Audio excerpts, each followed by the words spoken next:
మా హస్బెండ్ అయితే బ్రేక్‌ఫాస్ట్ చేసి, టీ తాగేసి డ్యూటీకైతే ఎళ్ళిపోయాడు. తర్వాత నా కిచెన్ పరిస్థితి చూడండి ఎలా ఉందంటే, చాయ్ పెట్టాను కదా! చాయ్ అయితే మొత్తం పొంగిపోయింది. ఫస్ట్ దోస అయితే మాడిపోయింది. ఇక్కడ చట్నీ అవన్నీ కొంచెం కొంచెం మిగిలుంటే అవన్నీ గూడా బౌల్‌లో పెట్టేసుకున్నాను. ఇక్కడ గ్యాస్ మొత్తం గూడా పాడైపోయింది. దోసేసాను కదా! మొత్తం నల్లగా అయిపోయింది. ఇక్కడ మనకి కిచెన్‌లో ఏది నీట్‌గా ఉన్నా లేకపోయినా గ్యాసు నీట్‌గా లేకుంటే ఎంత నీట్‌గా పెట్టుకున్నా గూడా మనకి మంచిగా అనిపియదనమాట. అందుకని చెప్పేసి నేనైతే గ్యాస్ మొత్తం సబ్బుతో అయితే కడిగేసాను.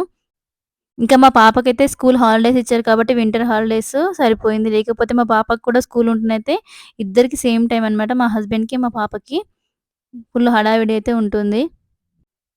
పొద్దున స్కూలుకి వెళ్ళే పిల్లలున్న ప్రతి ఒక్కరి ఇంట్లో ఇలానే ఉంటుంది పరిస్థితయితే.